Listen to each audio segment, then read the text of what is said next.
अब बात पश्चिम बंगाल की 13 जुलाई की तारीख तय कर दिया गया। लेकिन वो अहम क्यों है, किस लिए तय की? बंगाल में सत्ता परिवर्तन के बाद अब शुभेंदु अधिकारी लगातार एक्शन कर रहे हैं और कानून में बड़ा बदलाव करते हुए बदमाशों की शामत का इंतजाम कर रहे हैं। बंगाल में गुंडा दमन एक्ट के साथ कानून व्यवस्था को मजबूत करने के लिए जो नई शुरुआत होने वाली है, उसी से बंगाल की जनता भी उत्साहित है।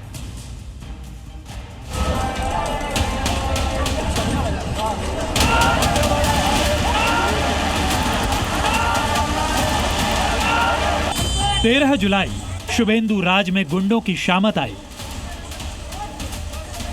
13 जुलाई बंगाल में बढ़ी कानूनी कड़ाई। 13 जुलाई परिवर्तन की अगली किस्त आई।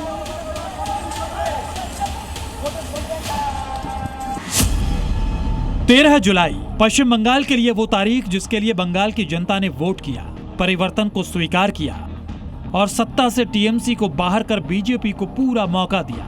और बंगाल की जनता के इसी भरोसे और समर्थन को शुभेंदु अधिकारी ने एक और तोहफा दिया है।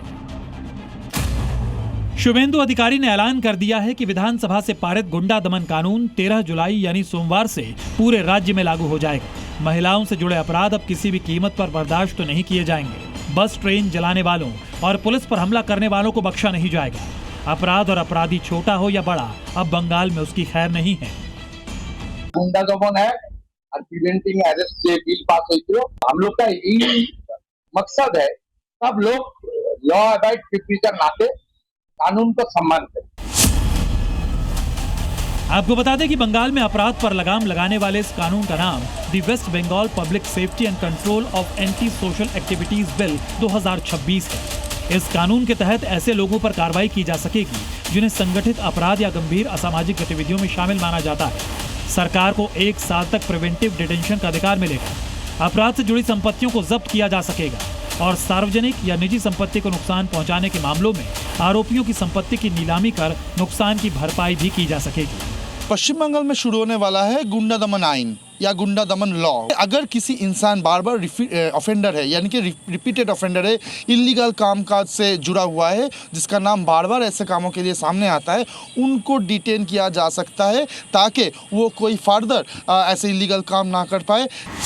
टीएमसी राज में पश्चिम बंगाल में महिलाओं की सुरक्षा, राजनीतिक हिंसा, बमबाजी और गैंगवॉर जैसी घटनाओं को लेकर लगातार सवाल उठते रहे। विपक्ष में रहते हुए और चुनाव के दौरान बीजेपी बंगाल में कानून और सुरक्षा के इन्हीं मुद्दों को आधार बनाकर ममता सरकार पर हमलावर रही। लेकिन अब सत्ता में आते ही बीजेपी सरकार ने ऐलान कर दिया है कि बंगाल में सिर्फ और सिर्फ कानून का राज चलेगा और अपराध और अपराधियों का पूरा हिसाब होगा। ब्यूरो रिपोर्ट, जी मीडिया। दादी के हाथों का जादू और खुशबू से महकता घर। MDH गरम मसाला, असली मसालों से भरा हूँ मैं, क्योंकि हर रिश्ता है स्वाद से जुड़ा।